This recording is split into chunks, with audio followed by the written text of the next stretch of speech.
Levels का? Meena and Rafe are in partnership. मई जून 17-21 का सवाल है IGCSE का पार्टनरशिप का। Their financial year ends on 30th April. When they start the business, they drew up a partnership agreement which provided for interest on capital 3% per annum, interest on drawing at 4% per annum, annual salary of 8,000 for Meena, sharing of residual profit and loss in the ratio of 2:1. On 1st May, the balance on their capital accounts were as follows: capital account 40,000 or 20,000. On 1st November, Rafe introduced a further 10,000 into the business as capital. तो नया capital Rafe ने लगाया अब्दुल्ला कितने का? 10,000 का। और 10,000 capital जो उसने नया लगाया वो कब लगाया है? वो उसने लगाया है 6 महीने बाद। सर कैसे? हमारा साल खत्म होता है 30 अप्रैल को, तो मई, जून, जुलाई, अगस्त, सितंबर, अक्टूबर, 1 नवंबर को लगाया है। इसका मतलब है साल के दरमियान में लगाया है, यानी कि इस पर जो आपका इंटरेस्ट ऑन कैपिटल हमें क्या कहते हैं पे करना पड़ेगा बिजनेस को, वो 6 महीने का होगा, नवंबर से ऑनवर्ड्स, यानी नवंबर, दिसंबर, जनवरी, फरवरी, मार्च, अप्रैल, 6 मंथ्स का इंटरेस्ट आएगा, other than the interest on capital which is given to राफे ऑन 20,000। उसके अलावा इस पर एडिशनल इंटरेस्ट आपको पे करना पड़ेगा। तो जब करेंगे इसको फिर मैं सॉल्व करूंगा। The partner agreed that Meena salary should be increase by 1,000 पर annum स्टार्टिंग ऑन 1 नवंबर 2016। तो ये है सबसे इंपॉर्टेंट पॉइंट जो हमने कभी भी ओ लेवल्स में पढ़ा ही नहीं, इसको डिस्कस करते हैं बाद में। ड्राइंग्स दी है दोनों की, इंटरेस्ट ऑन ड्राइंग्स निकाल के दिया है, इंटरेस्ट ऑन ड्राइंग कैलकुलेट करने की जरूरत नहीं है, ऑलरेडी कैलकुलेट करके दिया है आपको। प्रॉफिट फॉर द ईयर दिया हुआ है 7534, वो हमारा आ गया। बनाना क्या आपने? एप्रोप्रिएशन अकाउंट बनाना है आपने, और क्या बनाना है? हमने करंट अकाउंट बनाना है। ठीक है जी। तो हम वापस इसलिए जा रहा हूँ कि हमें पता है कि हमने क्या चीजें डेवलप करनी है सवाल में। तो चलते हैं हम, सबसे पहले हमने एप्रोप्रिएशन अकाउंट बनाना है, उसको हम सॉल्व करते हैं, स्टार्ट करते हैं। Profit and loss appropriation, profit loss appropriation account हमने बनाना है। डॉलर का साइन आ जाएगा। सबसे पहले हमने लिखना है कि प्रॉफिट फॉर द ईयर।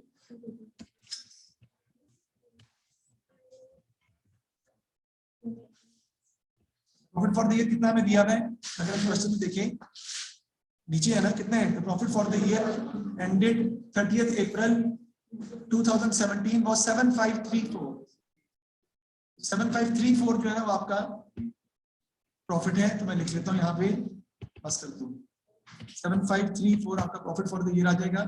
इसमें हम क्या करते हैं? ऐड कर देते हैं इंटरेस्ट ऑन ड्राइंग्स, ऐड कर देंगे हम इंटरेस्ट ऑन ड्राइंग्स, हम ऐड कर देंगे। इंटरेस्ट ऑन ड्राइंग दोनों को मिल रहा है और हमें क्वेश्चन में इंटरेस्ट ऑन ड्राइंग्स की अमाउंट डायरेक्टली निकाल के दी हुई है, आपको कैलकुलेट करने की जरूरत नहीं है। कितना है? 292 और 204। बंदे कौन है? एम और आर। मैं लिख लूंगा यहाँ पे, आपने नाम पूरा लिखना है लेकिन मैं एब्रिविएशन यूज कर सकता हूँ, मैं आपका टीचर हूँ तो हम एब्रिविएशन भी चला सकते हैं। तो एम के अंदर कितना है कि 292 जो आपका है, और दूसरे का है जी इंटरेस्ट ऑन ड्राइंग्स 204। दोनों को हम क्या कर लेंगे? ऐड कर लेंगे।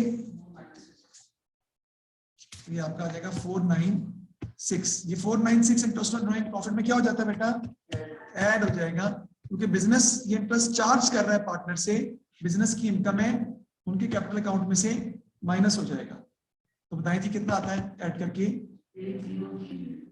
8030 आपका आ गया। इसमें से हम लेस कर देंगे जी, क्या बना? सैलरीज। सैलरीज के हवाले से एक पॉइंट है, वो हम अभी डिस्कस करते हैं आपके साथ ताकि आपको बात समझ आए। इसलिए ध्यान से, क्योंकि वो पॉइंट IGCSE के पेपर में इसके अलावा भी आया। सैलरी हम दे रहे हैं किसको? राफे को हम दे रहे हैं, नहीं, सैलरी हम दे रहे हैं किसको? मीना को दे रहे हैं सैलरी। तो उसका नाम मैं जरा लिख लूं, फिर मैं आपको बताता हूँ कि हमने सैलरी में क्या करना है। देखिए जी, सैलरी में जरा गौर करते हैं हम। तो अब्दुल्ला अगर आप देखें तो वफा वो कह रहा है कि the partner agreed that Meena salary should be increase by 1,000। पहले इसको सैलरी कितनी मिल रही है? 6,000। अब जरा आप गौर करें कि सैलरी जो उसको मिल रही है, यहाँ लिख रहा हूं, वो 6,000 पर एनम है। अगर मैं 6,000 पर एनम सैलरी देता हूं तो एक महीने की सैलरी राबित कितनी बनेगी? 6,000 डिवाइडेड बाय 12। तो कितनी आ जाएगी बेटा? 500। He is receiving salary of 500. He is receiving salary of 500 for the first 6 months. For the first 6 months, he is receiving salary of 500 per month. 500 into 6 करूंगा तो 3,000 सैलरी आ जाएगी पहले 6 महीनों की। साल की 6000 है, 1 महीने की बनेगी 500, 6 महीने की बनेगी 3000। सर पूरे साल की लिख लें। ये क्यों कर रहे हैं? क्योंकि उसने क्वेश्चन में बताया है कि अगले 6 महीनों में नवंबर से, कहां पे लिखा है, on first partner agreed that Meena salary should be increased by 1000 per annum starting on 1st November। अगले 6 महीनों में उसकी सैलरी कितनी होगी पर annum? 7000। इसको डिवाइड करें 12 से तो महीने कितनी आती है?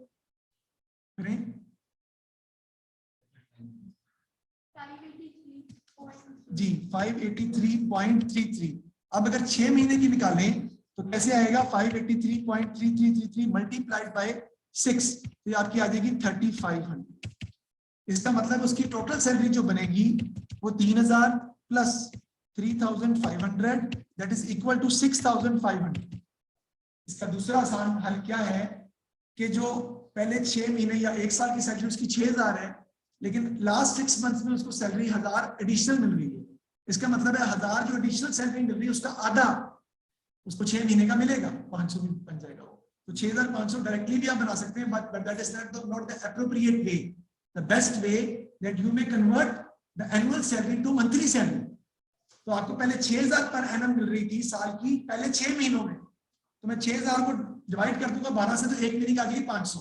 अब पहले 6 महीने 500 मिलती रही है, 500 into 6 वो आपकी आ जाएगी 3000।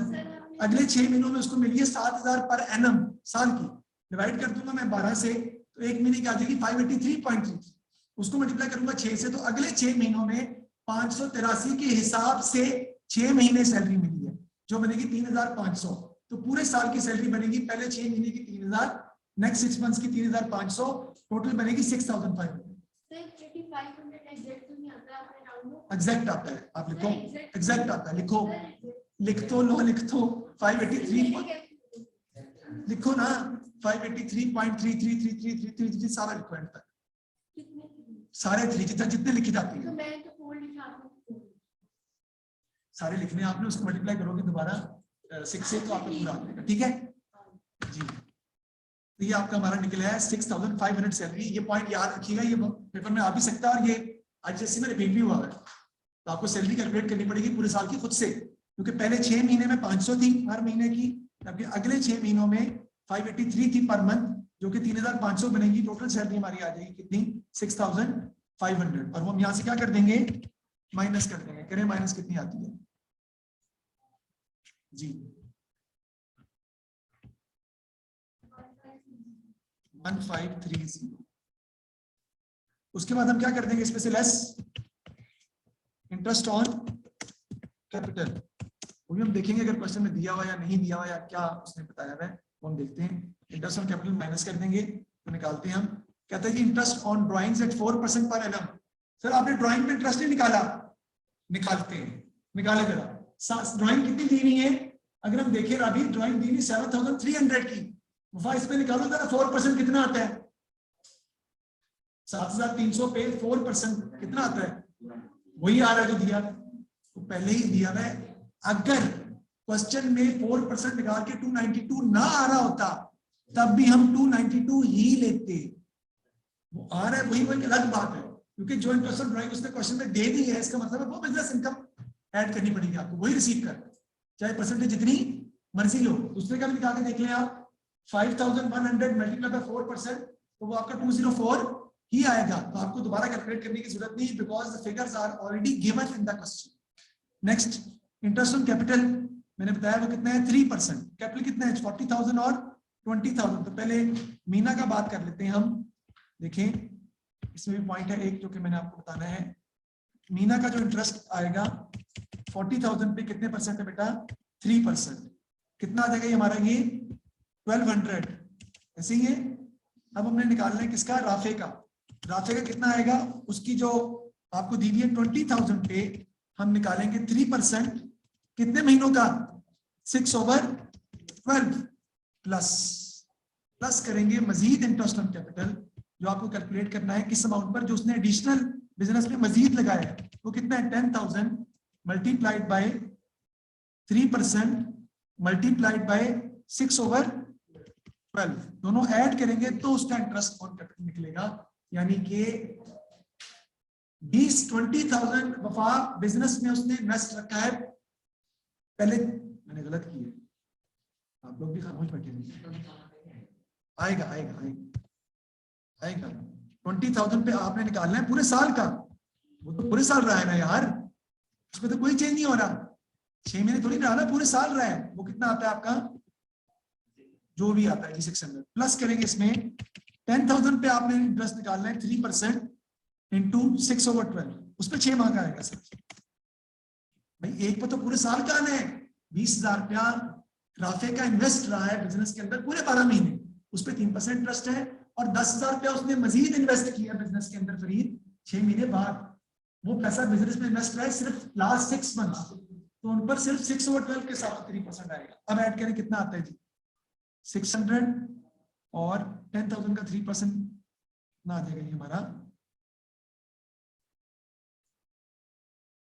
750 आता है टोटल मेरा ख्याल है जी, टोटल हमारा आ जाएगा 750 जी, इसका इंटरेस्ट ऑन कैपिटल आपका आ जाएगा 750, दोनों को ऐड कर लें 1200 प्लस 750 1950, ये हम माइनस कर देंगे। इस तरह के क्वेश्चन ओ लेवल में आपको नजर कोई भी आपने पहले नहीं किया होगा, है आसान, मैं ये नहीं कह रहा मुश्किल है, लेकिन ओ लेवल का जीसीएसई का पैटर्न डिफरेंट होता है। चलो ठीक है, मुश्किल है। अच्छा 1530 माइनस करें 1950, कितना आता है जी 420। आपका क्या आ रहा है भला, लॉस आ रहा है बेटा, लॉस जब आएगा तो किसमें लिखेंगे आप, ब्रैकेट में यूज करना पड़ेगा, और यहां पर आप लिखेंगे लॉस शेयर्ड, और लॉस शेयर्ड होगा किसमें, मीना में और राफे में, उनकी प्रॉफिट शेयरिंग रेशियो के हिसाब से, और उनकी रेशियो कितनी है 2:1। सर कहाँ लिखा है, ये लिखा है 2/2:1, तो 2/3 और 1/3, तो 420 का निकालें 2/3 कितना आता है जी, ये आपका आ जाएगा 280, और इसका निकालें जी 1/3 कितना आता है जी, वो आपका आ जाएगा 14, टोटल दोबारा वही आएगा सारी बात है आपका, यानी कि 420 ही आपका टोटल आ जाएगा, जो कि नेगेटिव आ रहा है क्योंकि लॉस है आपका। अगर मैं इसका करंट अकाउंट बनाना चाहूँ तो मैं आसानी से बना सकता हूँ, इसमें कोई प्रॉब्लम नहीं है। अब यहाँ तक तो मसला तो पूछ ले, मुझसे समझ आ गई है, ठीक है। अब आपने एक पॉइंट लिखना है जो कि आपको थ्योरेटिकल वे में लिखना पड़ेगा, लेकिन पहले सवाल को मजीद देख लेते हैं। प्रिपरेशन अकाउंट कहते हैं बनाना है, और उसने क्या क्या आपने करंट अकाउंट भी बनाना है। करंट अकाउंट का बैलेंस लिख के दिया है आपको, कितना है 1490। सिर्फ किसका बनाना है करंट अकाउंट आपने, मीना का। मैं बनाता हूँ, ऊपर मैं देखने जा रहा हूँ कि करंट अकाउंट के बैलेंस हमने क्वेश्चन में दिए हुए हैं या नहीं दिए हुए, नहीं दिए हुए। ओके, करंट अकाउंट के बैलेंस मौजूद नहीं है, इसका मतलब है आपको क्वेश्चन के ऊपर से ही करंट अकाउंट को मैनेज करना पड़ेगा। तो मीना का करंट अकाउंट मैं बनाता हूँ जी इस साइड पे, सिर्फ दोनों के अगर हम बना दें तो कोई बात नहीं, अगर आप टाइम जाया करना चाहते हैं, यानी आपके पास टाइम है पेपर के अंदर, तो आप दोनों के बना दें, कोई मसला नहीं है। लेकिन उसने मार्क्स तो मिलेंगे, सारी बात है, क्योंकि उसने तो मीना का मांगा हुआ है ना, तो मीना का तो साथ बन ही जाएगा आपका, बनेगा तो मार्क्स तो देने पड़ेंगे उसको जी। सबसे पहले डेबिट साइड पे मीना का आ रहा है ब्रॉड डाउन बैलेंस। ये जो ब्रॉड डाउन बैलेंस 1490 है बेटा, ये क्या शो कर रहा है, 1490 क्या शो कर रहा है बेटा, शो कर रहा है कि लॉस है आपका। कैसे, क्योंकि capital current account is a part of capital account, current account की नेचर कैपिटल अकाउंट की होती है जी, और कैपिटल क्रेडिट होता है, करंट अकाउंट भी क्रेडिट होता है। अगर करंट अकाउंट क्रेडिट हो रहा है तो बढ़ रहा है, अगर डेबिट बैलेंस लिखा हुआ है इसका मतलब आपका लॉस है पिछले सालों का, इस साल का नहीं, पिछले सालों का लॉस जो पहले से चलता चला आ रहा है वो आपने लिखा है डेबिट साइड पर, ठीक है जी। उसके बाद क्या करेंगे, सबसे पहले लॉस शेयर्ड है, वो भी किस साइड पे आएगा, डेबिट साइड पे।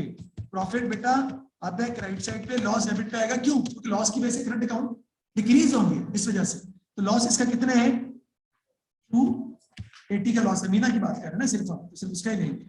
उसके बाद इंटरेस्ट ऑन ड्राइंग है, वो भी डेबिट पे आ जाएगा आपका, वो कितना है जी हमारा 292, वो लिख देंगे। उसके बाद ड्राइंग्स भी लिखनी है बेटा, वो ना भूल जाइएगा, ड्राइंग्स भी आपको लिखनी पड़ती है, वो भी डेबिट साइड पे आती है, उससे भी आपका करंट अकाउंट डिक्रीज करता है। ड्राइंग्स कितने की दी हुई हमें, मीना की 7300 की साल के हिसाब से 7300 की आपको ड्राइंग्स दी है।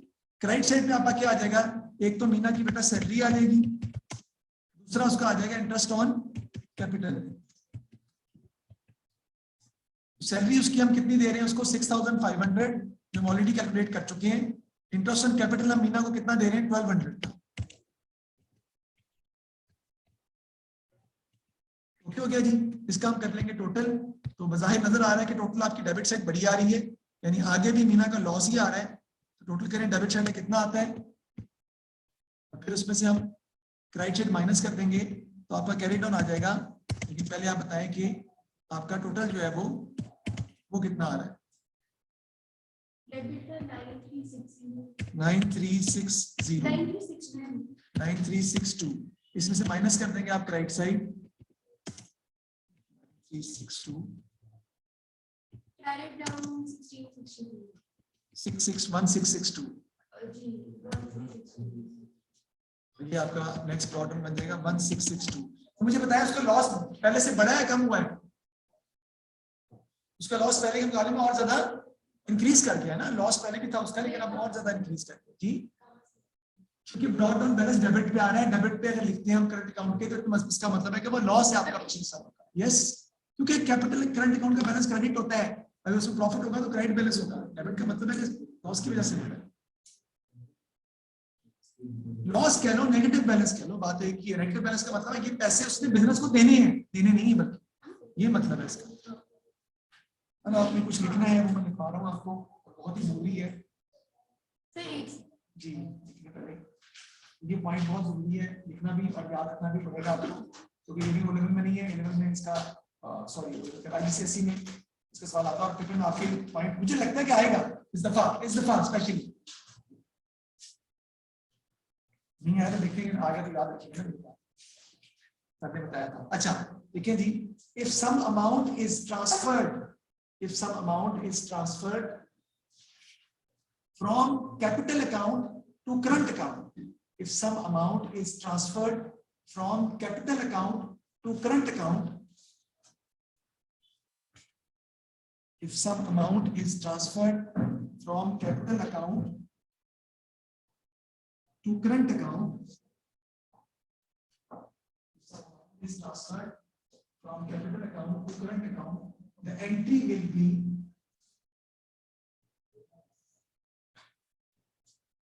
अगर आपने वापस डाल दिए किसमें,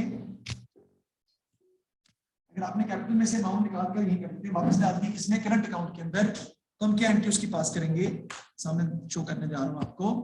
उसकी एंट्री बेटा होगी, हुआ क्या असल मैं क्या मैंने लिखवाया आपको, कैपिटल में से पैसे निकाल रहे हैं फ्री, और करंट अकाउंट में राबीत पैसे डाल रहे हैं। जब कैपिटल में से पैसे निकालेंगे तो कैपिटल बढ़ेगा या कम होगा? कम होगा। अच्छा, जब कैपिटल बढ़ता है तो क्या होता है? क्रेडिट। इसका मतलब है जब कैपिटल में से पैसे निकालेंगे तो क्या हो जाएगा? डेबिट हो जाएगा। तो मैं एंट्री पास करूंगा, पार्टनर जो भी बंदा है, पार्टनर कैपिटल अकाउंट डेबिट, और जिस बंदे का अकाउंट है पार्टनर करंट अकाउंट क्या हो जाएगा? क्रेडिट। यानी मैंने पैसे कैपिटल अकाउंट में से निकालकर उसके किस अकाउंट में ट्रांसफर कर दिए? करंट अकाउंट में ट्रांसफर कर दिए। जी, ये इसकी एंट्री होती है, पार्टनर कैपिटल अकाउंट डेबिट और पार्टनर करंट अकाउंट क्रेडिट। अब इसके इफेक्ट क्या होंगे? इफेक्ट इसके लिख लें जी, वैसे तो नजर आ ही रहे हैं लेकिन फिर भी लिख लें। एक तो ये क्या होगा जी, कैपिटल अकाउंट डेबिट हो रहा है तो ये अमाउंट किस क्या हो जाएगी? Less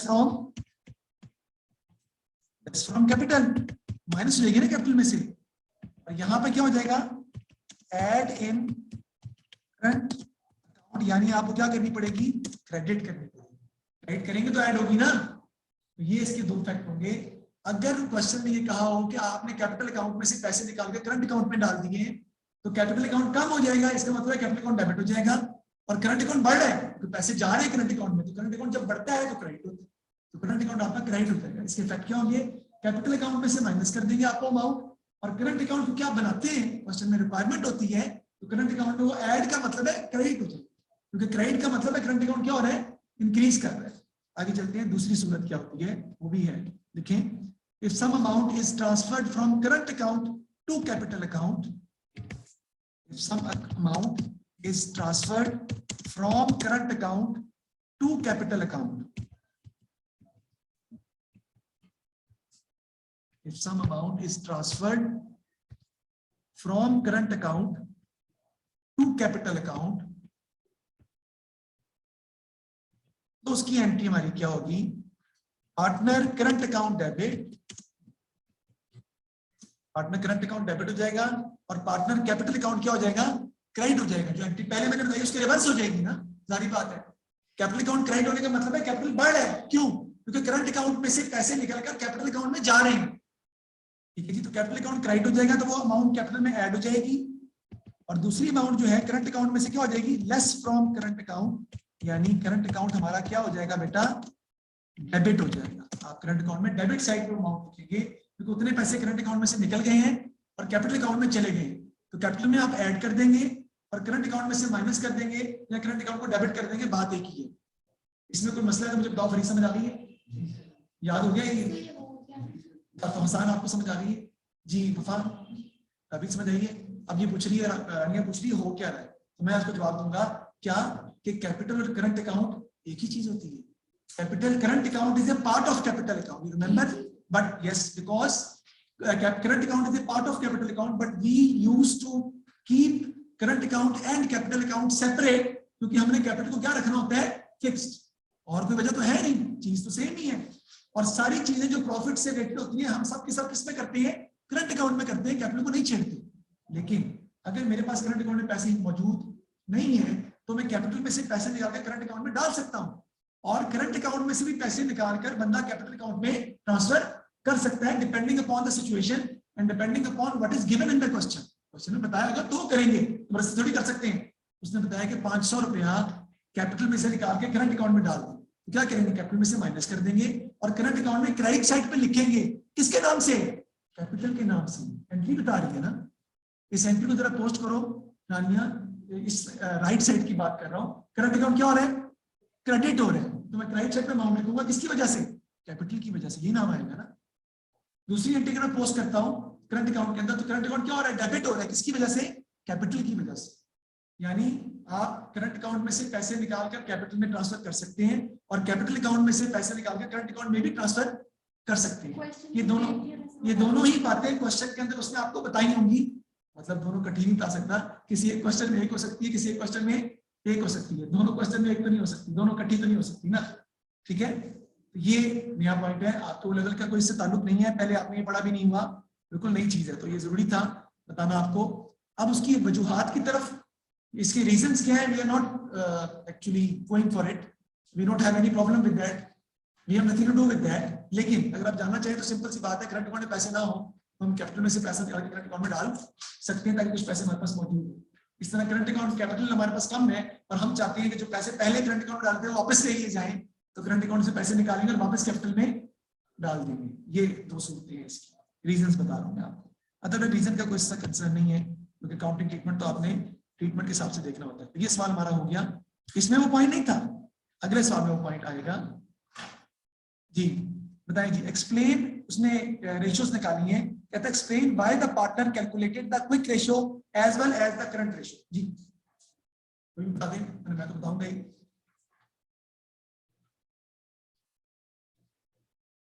Current ratio and quick ratio basically tells the liquidity position of the business.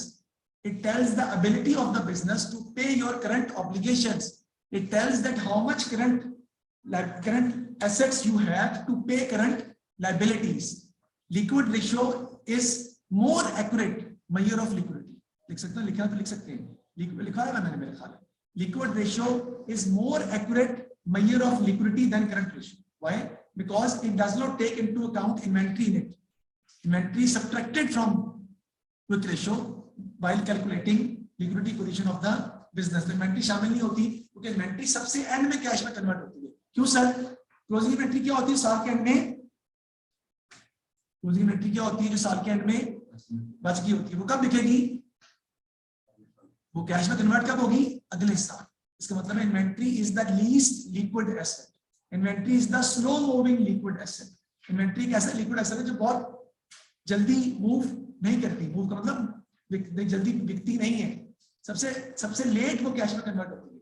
Trade receivable, cash at bank, cash in hand, ये ज्यादा जल्दी कैश में कन्वर्ट हो जाती है। तो क्विक रेशियो में हम करंट रेशियो इन्वेंट्री शामिल नहीं करते। 2 नंबर से मैंने तो बहुत ज्यादा बता दिया।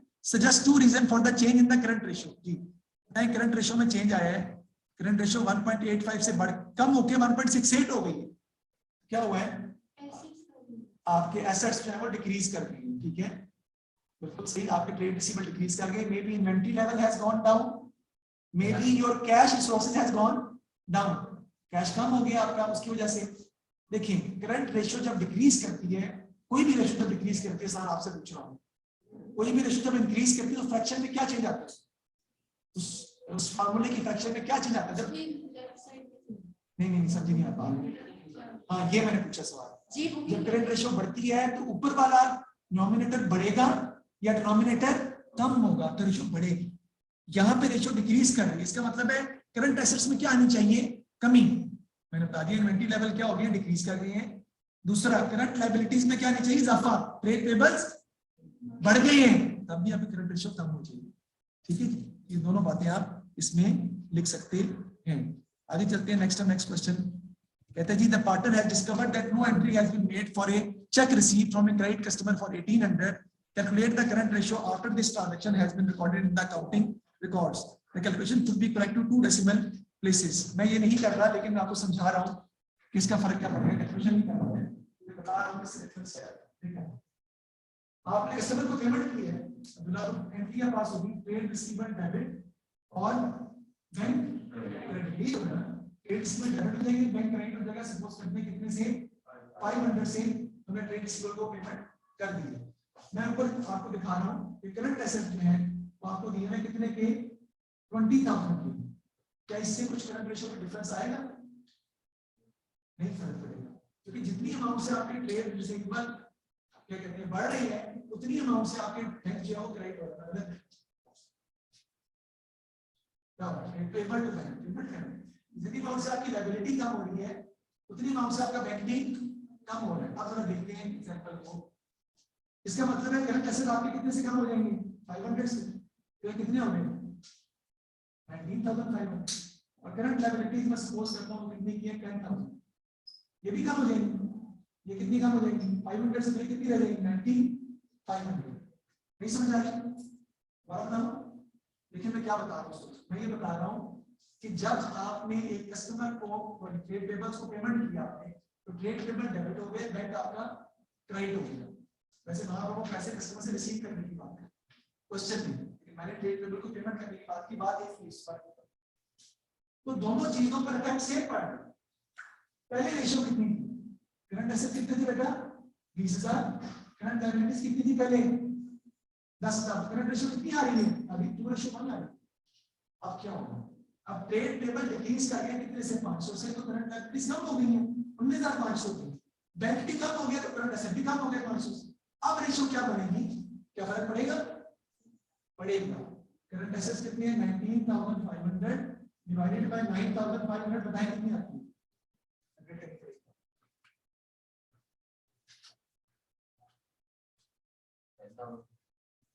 रेशियो 2.05 जी, 2.05 रेशियो 1। इसका मतलब है if either the amount is received from trade receivable or the amount is paid to trade payable, current ratio आपकी बढ़ जाएगी, बढ़ गई। अगर हम ट्रेड रिसीवेबल से पैसे रिसीव करते तो करंट रेशियो आपकी क्या हो जाती, कम हो जाती, डिक्रीज करती। हालांकि अमाउंट सेम है, लेकिन फ्रैक्शन के अंदर चेंज आ जाता है। सर बात समझ आ गई, क्या बताना चाह रहा हूं, मैं ये बताना चाह रहा हूँ भाई, 5/3 क्या आंसर आता है, देखिए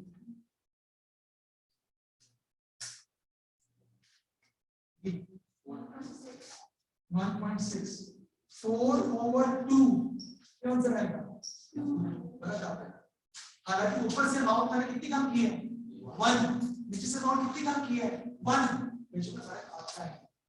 अगर दोनों अमाउंट्स में कमी आएगी तो रेशियो क्या हो जाएगी, बढ़ जाएगी। अगर दोनों अमाउंट्स में इजाफा होगा सेम लेवल पे, तो रेशियो क्या हो जाएगी, कम हो जाएगी। ये पॉइंट भी पता होना जरूरी था, क्योंकि उसने क्वेश्चन में से एक्सप्लेनेशन नहीं पढ़ी हुई, लेकिन उसने ये पूछा था कि आपने निकाल के दिखाना है रेशियो जो है वो कैसे आप फाइंड कर रहे हो। क्या हो गया, सवाल भी घर में करना, आपने तस्वीर ले उसकी, बताता हूं मैं।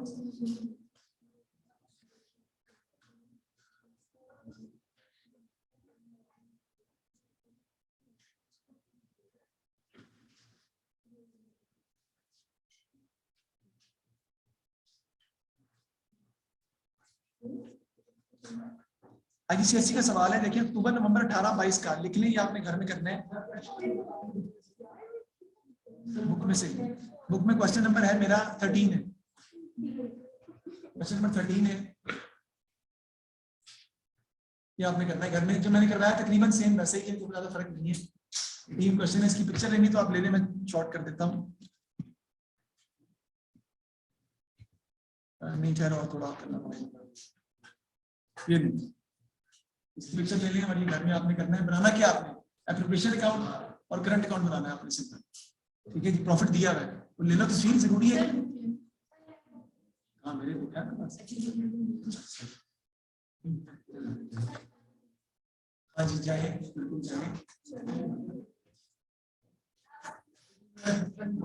मैंने बता दिया 15 मार्च से ऑनलाइन लेनी है आपने कहा सब ने 9 बजे।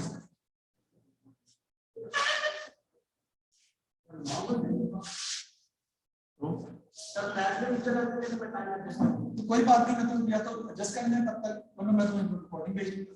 इतना